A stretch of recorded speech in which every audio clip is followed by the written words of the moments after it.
Hi, I'm Tim. Welcome to Watchbox, and thanks for logging on. If you love this watch, email me, tmosso@thewatchbox.com. It's in the description below. Your purchase and pricing email question line for buying this or any watch you see on any Watchbox platform. Email me directly, tmosso@thewatchbox.com.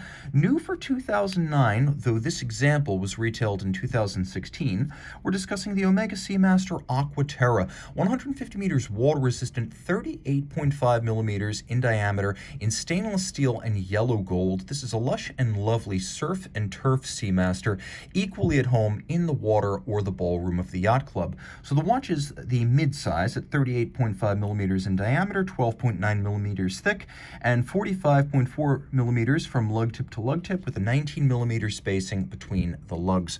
Throwing it on my wrist, and my wrist is 16 centimeters in circumference, I have to admit this is probably the size I would choose for myself. It's mechanically identical to the 41.5, and yet it's narrow enough across the wrist that I don't feel like it's going to overlap. It's not even close. Low enough with a sloped bezel that it will fit under a dress cuff as a dress watch. The Aqua Terra is designed for that.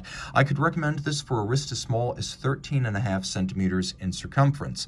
It's a good looking watch, it feels good, and it's impressively equipped with a large rectangular scale alligator leather strap in dark brown matte finish. There's a little bit of bolstering to give it some volume, so it's stuffed to give it that lush, lovely, and substantial aesthetic. It matches nicely with the swell of the lugs and then thins out as you get closer to the clasp.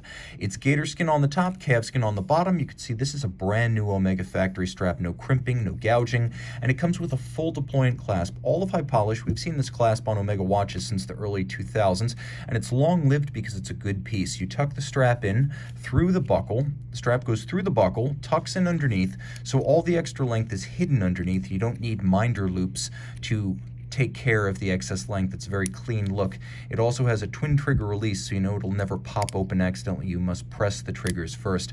Familiar case, you've often heard that term lyre style lugs with Omega watches. That means that they're beveled inboard, but they're also beveled outboard. The inboard bevels are satinated, the outboard bevels are polished. There's a hairline bevel that runs from side to side, thins out at the mid-case, but it's all of high polish, and the mid-case is satinated in longitudinal fashion. Pre-2017, we had a little bit more crown countersink. So you have this shouldered crown guard structure, and the crown is more integrated into the case band. Combination of media blasting and polish on the edge of the crown, polished logo, media blasting beneath it, good attention to detail. We have a bezel that is briefly vertical and then conical in yellow gold, crown in yellow gold, bezel in yellow gold, indices, hands, logo, and window for the date in yellow gold. The dial is best described as a sort of brown bronze. It has elements of both, and of course it's garnished with gold. All applique indices as well as logo means this has an upscale, expensive look. You have that teak deck pattern that debuted with this generation of Aqua Terra, designed to be reminiscent of the decks of a yacht. Remember, this is the more genteel Seamaster. It's not a hardcore diver, even though it is water resistant down to 150 meters. Now you turn all of this over, and you can see on the reverse side we have caliber 8500.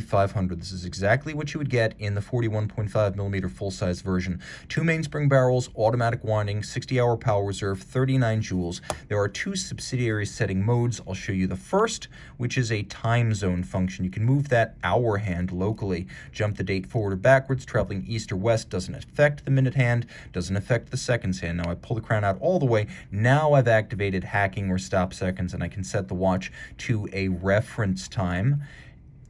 Screw in the crown. We'll do a quick loom shot and then jump back to the case back. Plenty of loom, bright blue, easily legible. And you can see that the timepiece is nicely made with handsome details you'd expect on a watch with a price approaching $10,000, and this is available for a lot less than that. So there's a reason for the two barrels, not just to get 60 hours of power reserve, but to make sure that after 24 hours or 48 hours, you don't get the big drop-off in balance amplitude that you would get with a single barrel watch.